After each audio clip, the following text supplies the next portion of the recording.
Hola, hola. Esta tarde les voy a leer el primer cuento de 6 problemas para Don Isidro Parodi, que es un libro escrito, bueno, firmado por Honorio Bustos Domecq, que es el seudónimo que eligieron los dos grandes amigotes de la literatura argentina, Jorge Luis Borges y Adolfo Bioy Casares. 6 problemas para Don Isidro Parodi es un, un juego divertido que emprenden estos dos amigos. Me gustaría que pensáramos qué hacen Bioy Casares y Borges con el género policial. Cómo lo usan para divertirse, cómo lo usan para decir cosas acerca de la literatura, sobre todo. Así que empezamos con el primero de estos 6 problemas, que es las 12 figuras del mundo. Las 12 figuras del mundo, de Honorio Bustos Domecq. A la memoria de José S. Álvarez. El Capricornio, el Acuario, los peces, el carnero, el toro, pensaba Aquiles Molinares, dormido. Después tuvo un momento de incertidumbre. Vio la balanza, el escorpión. Comprendió que se había equivocado. Se despertó, temblando. El sol le había calentado la cara. En la mesa de luz, encima del almanaque Bristol y de algunos números de la fija, el reloj despertador tic-tac marcaba las 10 menos 20. Siempre repitiendo los signos, Molinari se levantó. Miró por la ventana. En la esquina estaba el desconocido. Sonrió astutamente. Se fue a los fondos, volvió con la máquina de afeitar, la brocha, los restos del jabón amarillo y una taza de agua hirviendo. Abrió de par en par la ventana, con enfática serenidad, miró al desconocido y lentamente se afeitó, silbando el tango naipe marcado. 10 minutos después estaba en la calle, con el traje marrón cuyas últimas 2 mensualidades aún les debía a las grandes sastrerías inglesas Rabuffi. Fue hasta la esquina. El desconocido bruscamente se interesó en un extracto de la lotería. Molinari, habituado ya a esos monótonos disimulos, se dirigió a la esquina de Humberto Primo. El ómnibus llegó enseguida. Molinari subió. Para facilitar el trabajo a su perseguidor, ocupó uno de los asientos de adelante. A las 2 o 3 cuadras se dio vuelta. El desconocido, fácilmente reconocible por sus anteojos negros, leía el diario. Antes de llegar al centro, el ómnibus estaba completo. Molinari hubiera podido bajar sin que el desconocido lo notara, pero su plan era mejor. Siguió hasta la cervecería Palermo. Después, sin darse vuelta, dobló hacia el norte. Siguió el paredón de la penitenciaría, entró en los jardines. Creía proceder con tranquilidad, pero antes de llegar al puesto de guardia arrojó un cigarrillo que había encendido poco antes. Tuvo un diálogo nada memorable con un empleado en mangas de camisa. Un guardiacárceles lo acompañó hasta la celda 273. Hace 14 años el carnicero Agustín R. Bonorino, que había asistido al corso de Belgrano disfrazado de cocoliche, recibió un mortal botellazo en la sien. Nadie ignoraba que la botella de Bills que lo derribó había sido esgrimida por uno de los muchachos de la barra de Pata Santa. Pero como Pata Santa era un precioso elemento electoral, la policía resolvió que el culpable era Isidro Parodi, de quien algunos afirmaban que era ácrata, queriendo decir que era espiritista. En realidad, Isidro Parodi no era ninguna de las dos cosas. Era dueño de una barbería en el barrio sur y había cometido la imprudencia de alquilar una pieza a un escribiente de la comisaría 18, que ya le debía de un año. Esa conjunción de circunstancias adversas selló la suerte de Parodi. Las declaraciones de los testigos, que pertenecían a la barra de Pata Santa, fueron unánimes. El juez lo condenó a 21 años de reclusión. La vida sedentaria había influido en el homicida de 1919. Hoy era un hombre cuarentón, sentencioso, obeso, con la cabeza afeitada y ojos singularmente sabios. Esos ojos ahora miraban al joven Molinari. —¿Qué se le ofrece, amigo? Su voz no era excesivamente cordial, pero Molinari sabía que las visitas no le desagradaban. Además, la posible reacción de Parodi le importaba menos que la necesidad de encontrar un confidente y un consejero. Lento y eficaz, el viejo Parodi cebaba un mate en un jarrito celeste. Se lo ofreció a Molinari. Este, aunque muy impaciente por explicar la aventura irrevocable que había trastornado su vida, sabía que era inútil querer apresurar a Isidro Parodi. Con una tranquilidad que lo asombró, inició un diálogo trivial sobre las carreras, que son pura trampa, y nadie sabe quién va a ganar. Don Isidro no le hizo caso. Volvió a su rencor predilecto. Se despachó contra los italianos, que se habían metido en todas partes, no respetando tan siquiera la penitenciaría nacional. Ahora está llena de extranjeros, de antecedentes de lo más dudoso, y nadie sabe de dónde vienen. Molinari, fácilmente nacionalista, colaboró en esas quejas y dijo que él ya estaba harto de italianos y drusos, sin contar los capitalistas ingleses que habían llenado el país de ferrocarriles y frigoríficos. Ayer nomás entró en la gran pizzería de los hinchas y lo primero que vio fue un italiano. ¿Es un italiano o una italiana lo que lo tiene mal? Ni un italiano ni una italiana, dijo sencillamente Molinari. Don Isidro, he matado a un hombre. Dicen que yo también maté a uno, y sin embargo aquí me tiene. No se ponga nervioso, el asunto ese de los drusos es complicado. Pero si no lo tiene entre ojos algún escribiente de la 18, tal vez pueda salvar el cuero. Molinari lo miró atónito. Luego recordó que su nombre había sido vinculado al misterio de la quinta de Abenjaldún, por un diario inescrupuloso, muy distinto, por cierto, del dinámico diario de Cordone, donde él hacía los deportes elegantes y el fútbol. Recordó que Parodi mantenía su agilidad espiritual y, gracias a su viveza y a la generosa distracción del subcomisario Grondona, sometía a lúcido examen los diarios de la tarde. En efecto, don Isidro no ignoraba la reciente desaparición de Abenjaldún. Sin embargo, le pidió a Molinari que le contara los hechos, pero que no hablara tan rápido, porque él ya estaba medio duro de oído. Molinari, casi tranquilo, narró la historia. Créame, yo soy un muchacho moderno, un hombre de mi época. He vivido, pero también me gusta meditar. Comprendo que ya hemos superado la etapa del materialismo. Las comuniones y la aglomeración de gente del Congreso Eucarístico me han dejado un rastro imborrable. Como usted decía vez pasada, y créame, la sentencia no ha caído en saco roto, hay que despejar la incógnita. Mire, los faquires y los yogis con sus ejercicios respiratorios y sus macanas saben una porción de cosas. Yo, como católico, renuncié al centro espiritista Honor y Patria, pero he comprendido que los drusos forman una colectividad progresista y están más cerca del misterio que muchos que van a misa todos los domingos. Por lo pronto, el doctor Abenjaldún tenía una quinta papa en Villa Mazzini, con una biblioteca fenómeno. Lo conocí en Radio Fénix el día del árbol. Pronunció un discurso muy conceptuoso y le gustó un sueltito que yo hice y que alguien le mandó.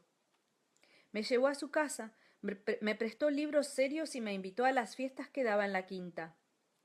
Falta elemento femenino, pero son torneos de cultura, yo le prometo. Algunos dicen que creen en ídolos, pero en la sala de actos hay un toro de metal que vale más que un tramway. Todos los viernes se reúnen alrededor del toro los aquils, que son, como quien dice, los iniciados. Hace tiempo que el doctor Abenjaldún quería que me iniciaran. Yo no podía negarme. Me convenía estar bien con el viejo, y no solo de pan vive el hombre.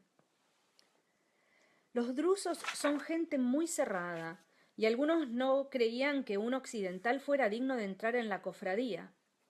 Sin ir más lejos, Abul Hassan, el dueño de la flota de camiones para carne en tránsito, había recordado que el número de electos es fijo y que es lícito hacer conversos. También se opuso el tesorero Isedín, pero es un infeliz que se pasa el día escribiendo, y el doctor Abenjaldún se reía de él y de sus libritos. Sin embargo, esos reaccionarios con sus anticuados prejuicios siguieron el trabajo de Zappa y no trepido en afirmar que indirectamente ellos tienen la culpa de todo. El 11 de agosto recibí una carta de Ben Haldún, anunciándome que el 14 me someterían a una prueba un poco difícil, para la cual tenía que prepararme. ¿Y cómo tenía que prepararse?, inquirió Parodi. Y, como usted sabe, 3 días até solo aprendiendo los signos del zodíaco en orden como están en el almanaque Bristol. Di parte de enfermo a las obras sanitarias donde trabajo por la mañana. Al principio me asombró que la ceremonia se efectuara un domingo y no un viernes, pero la carta explicaba que para un examen tan importante convenía más el día del Señor.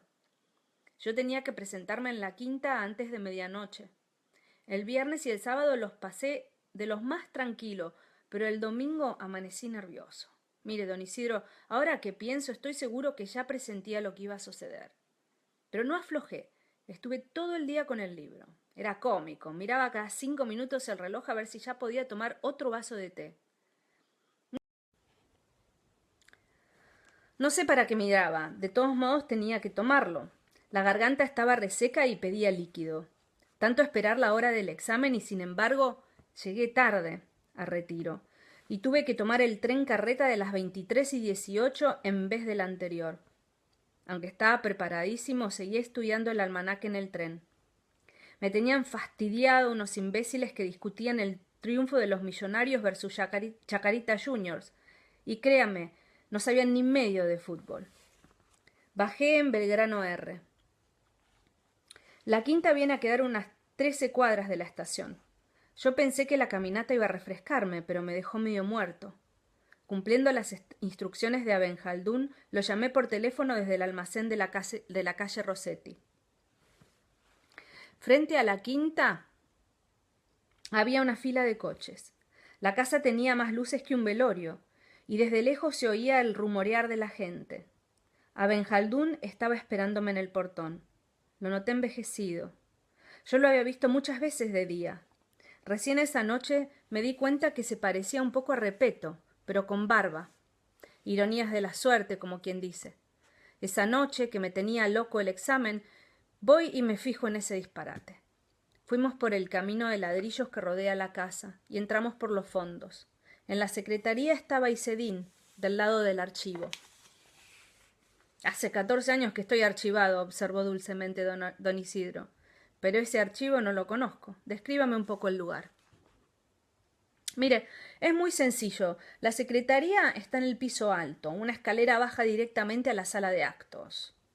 Ahí estaban los drusos, unos 150, todos velados y con túnicas blancas, alrededor del toro de metal. El archivo es una piecita pegada a la secretaría. Es un cuarto interior. Yo siempre digo que un recinto sin una ventana como la gente, a la larga resulta insalubre. ¿Usted no comparte mi criterio? No me hable. Desde que me establecí en el norte me tienen cansados los recintos. Descríbame la secretaría. Es una pieza grande.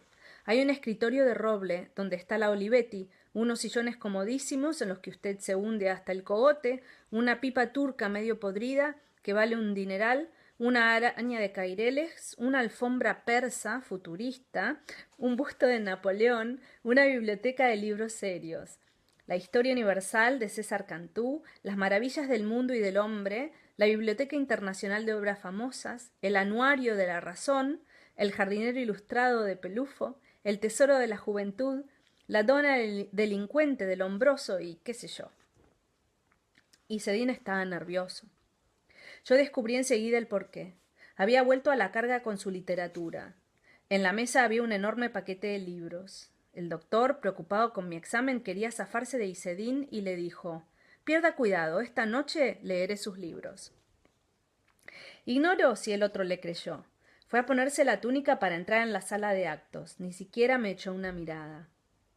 En cuanto nos quedamos solos, el doctor Abenjaldún me dijo: «¿Has ayunado con fidelidad? ¿Has aprendido las 12 figuras del mundo?»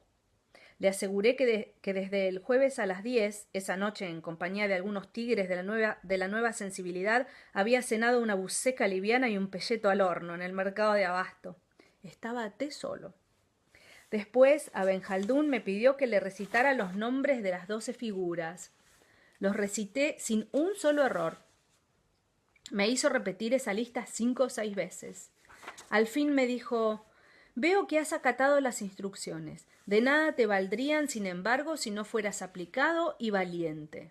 Me consta que lo eres. He resuelto desoír a los que niegan tu capacidad. Te someteré a una sola prueba, la más desamparada y la más difícil.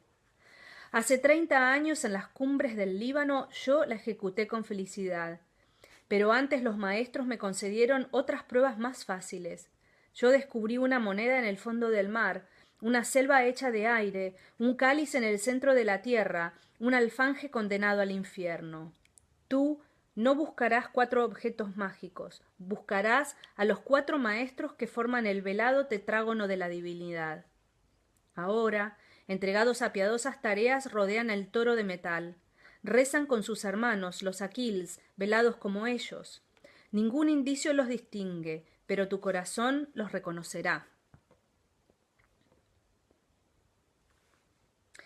Yo te ordenaré que traigas a Yusuf.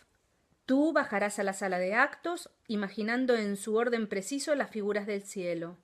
Cuando llegues a la última figura, la de los peces, volverás a la primera, que es Aries, y así continuamente. Darás 3 vueltas alrededor de los Aquils y tus pasos te llevarán a Yusuf, si no has alterado el orden de las figuras. Le dirás: Abenjaldún te llama, y lo traerás aquí. Después te ordenaré que traigas al segundo maestro, luego al tercero, luego al cuarto. Felizmente, de tanto leer y releer el almanaque Bristol, las 12 figuras se me habían quedado grabadas. Pero basta que a uno le digan que no se equivoque para que tema equivocarse.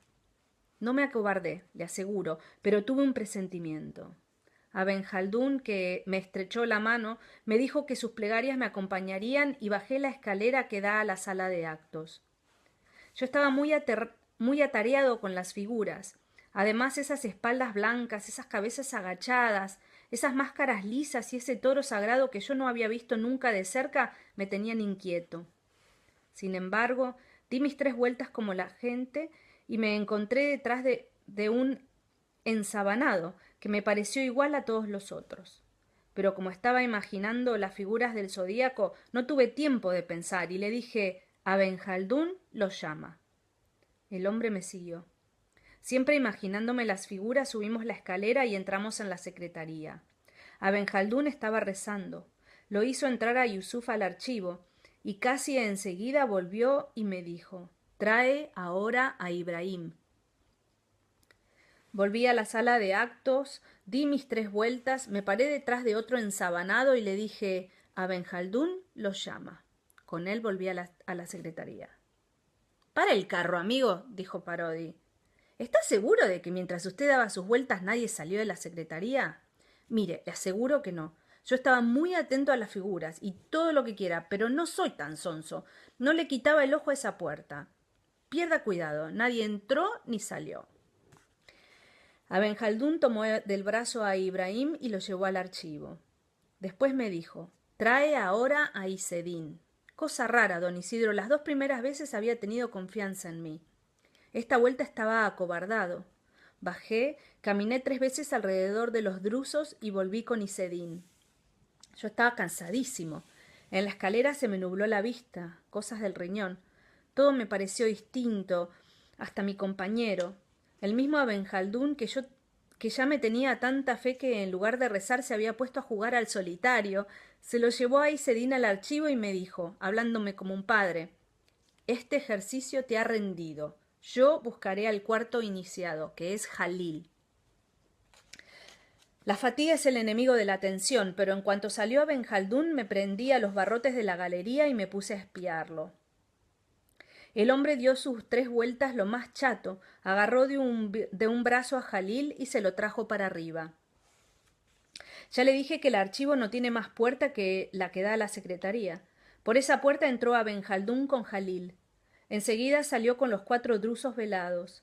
Me hizo la señal de la cruz, porque son gente muy devota.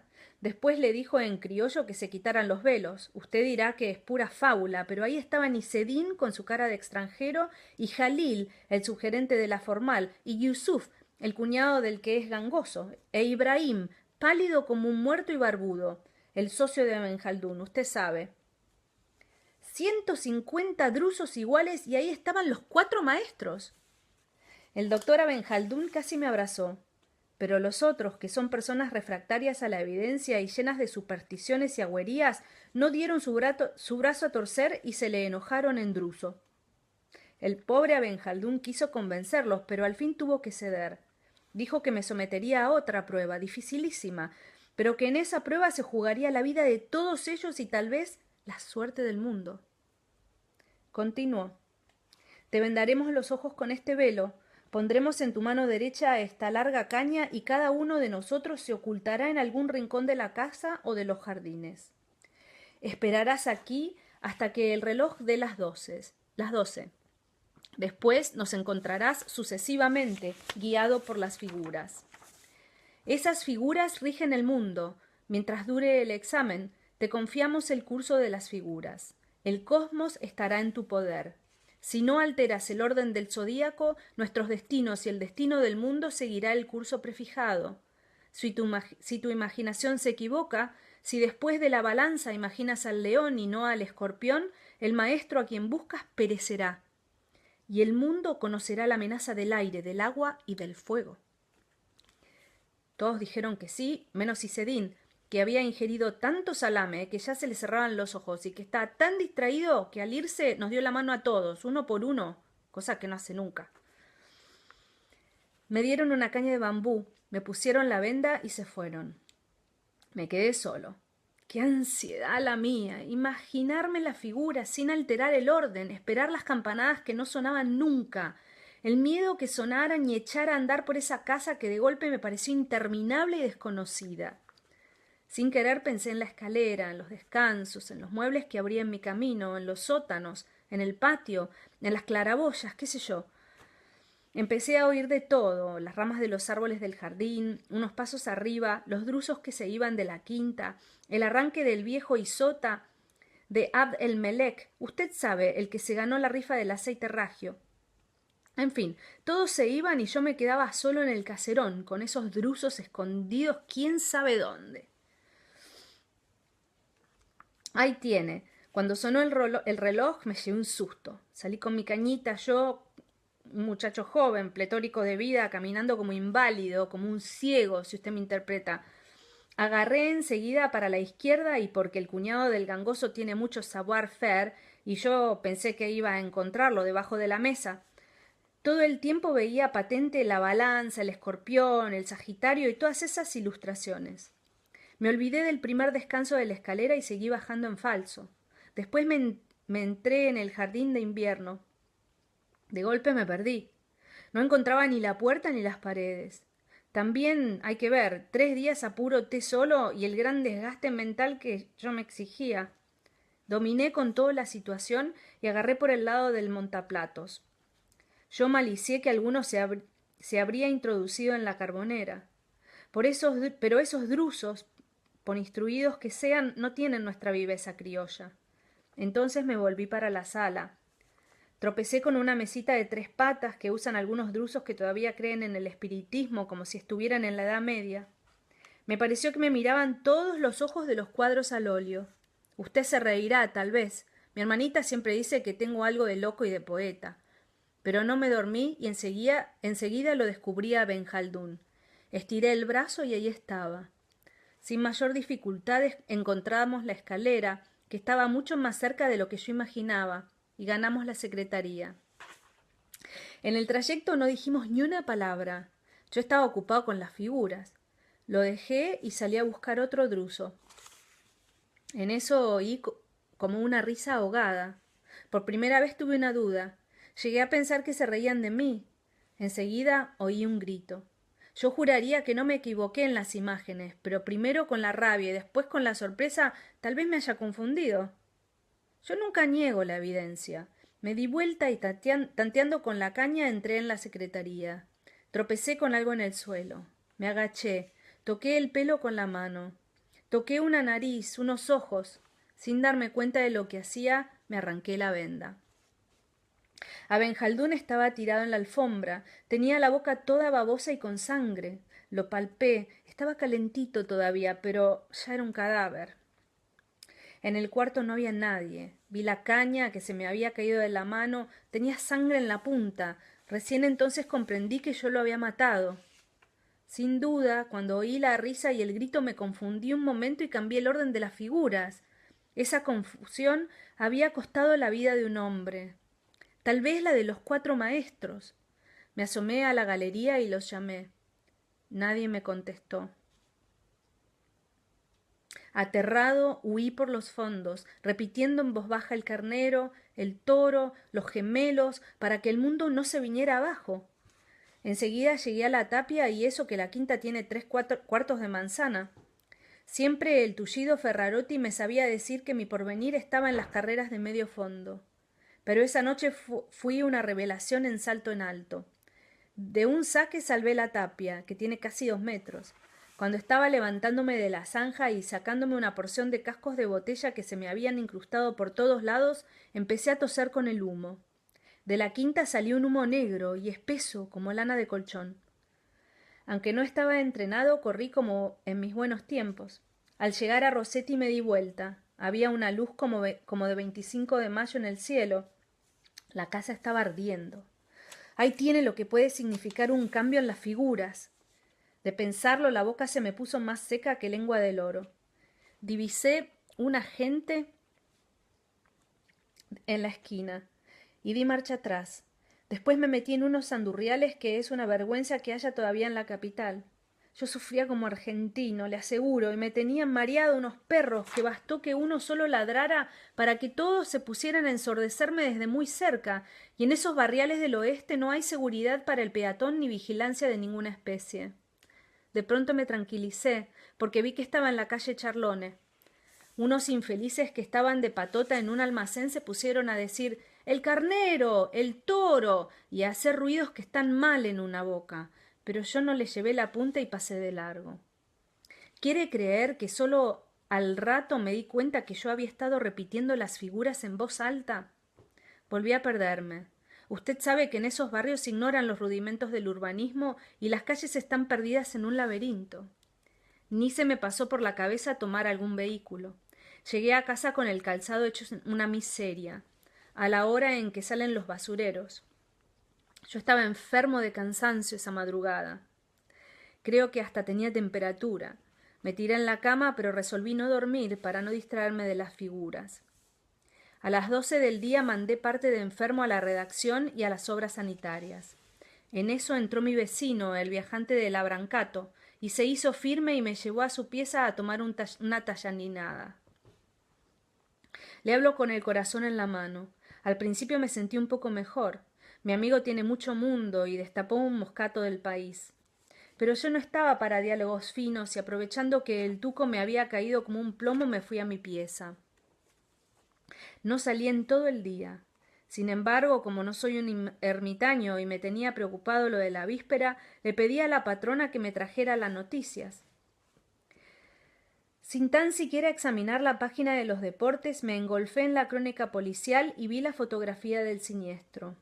A las 0:23 de la madrugada había estallado un incendio de vastas proporciones en la casa quinta del doctor Abenjaldún, cita en Villa Mazzini. A pesar de la encomiable intervención de la seccional de bomberos, el inmueble fue pasto de las llamas, habiendo perecido en la combustión su propietario, el distinguido miembro de la colectividad sirio-libanesa, doctor Abenjaldún, uno de los grandes pioneers de la importación de sustitutos del linoleum. Quedé horrorizado. Baudisone, que siempre descuida su página, había cometido algunos errores. Por ejemplo, no había mencionado para nada la ceremonia religiosa y decía que esa noche se habían reunido para leer la memoria y renovar autoridades. Poco antes del siniestro habían abandonado la quinta los señores Jalil, Yusuf e Ibrahim. Estos declararon que hasta las 24 estuvieron departiendo amigablemente con el extinto, que lejos de presentir la tragedia que pondría un punto final a sus días y convertiría en cenizas una residencia tradicional de la zona del oeste, hizo gala de su habitual sprit. El origen de la magna conflagración quedaba por aclarar.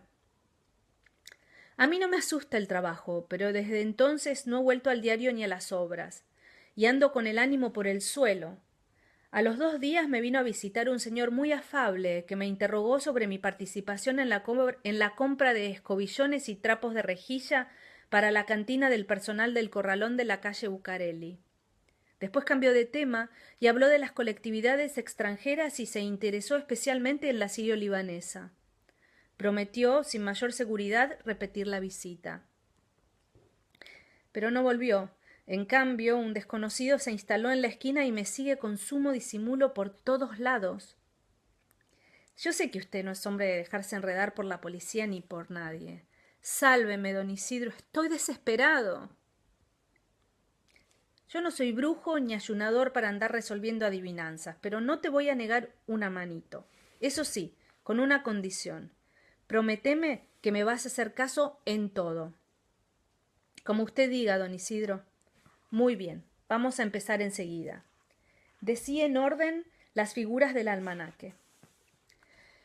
El carnero, el toro, los gemelos, el cangrejo, el león, la virgen, la balanza, el escorpión, el sagitario, el capricornio, el acuario, los peces. Muy bien, ahora decílos al revés.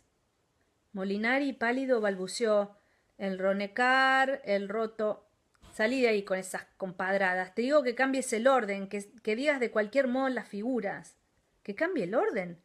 Usted no me ha entendido, don Isidro. Eso no se puede. ¿No? Decí la primera, la última y la penúltima. Molinari, aterrado, obedeció. Después miró a su alrededor. Bueno, ahora que te has sacado de la cabeza esas fantasías, te vas para el diario. No te hagas mala sangre. Mudo, redimido, aturdido, Molinari salió de la cárcel. Afuera estaba esperándolo el otro. 2. A la semana Molinari admitió que no podía postergar una segunda visita a la penitenciaría. Sin embargo, le molestaba encararse con Parodi, que había penetrado su presunción y su miserable credulidad. Un hombre moderno como él haberse dejado embaucar por unos extranjeros fanáticos. Las apariciones del señor afable se hicieron más frecuentes y más siniestras. No sólo hablaba de los sirio-libaneses, sino de los drusos del Líbano.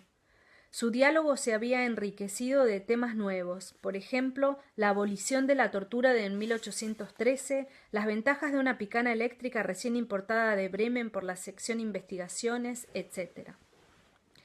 Una mañana de lluvia, Molinari tomó el ómnibus en la esquina de Humberto Primo.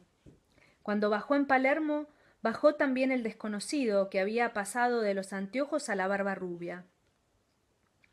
Parodi, como siempre, lo recibió con cierta sequedad. Tuvo el tino de no aludir al misterio de Villa Mazzini. Habló, tema habitual en él, de lo que puede hacer el hombre que tiene un sólido conocimiento de la baraja. Evocó la memoria tutelar del lince Rivarola, que recibió un sillazo en el momento mismo de extraer un segundo haz de espadas de un dispositivo especial que tenía en la manga. Para complementar esa anécdota, extrajo de un cajón un mazo grasiento, lo hizo barajar por Molinari y le pidió que extendiera los naipes sobre la mesa, con las figuras para abajo. Le dijo: «Amiguito, usted que es brujo, le va a dar a este pobre anciano el 4 de copas». Molinari balbuceó: «Yo nunca he pretendido ser brujo, señor. Usted sabe que yo he cortado toda relación con esos fanáticos». «Has cortado y has barajado. Dame enseguidita el 4 de copas. No tengas miedo. Es la primera carta que vas a agarrar». Trémulo, Molinari extendió la mano, tomó una carta cualquiera y se la dio a Parodi. Este la miró y dijo: «Sos un tigre. Ahora me vas a dar en la sota de espadas». Molinari sacó otra carta y se la entregó. «Ahora el 7 de bastos». Molinari le dio una carta. «El ejercicio te ha cansado. Yo sacaré por vos la última carta, que es el rey de copas». Tomó casi con negligencia una carta y la agregó a las 3 anteriores. Después le dijo a Molinari que la diera vuelta. Eran el rey de copas, el 7 de bastos, la sota de espadas y el 4 de copas. «No abras tanto los ojos», dijo Parodi. «Entre todos esos naipes iguales hay uno marcado. el primero que te pedí, pero no el primero que me diste. Te pedí el 4 de copas, que me diste la sota de espada.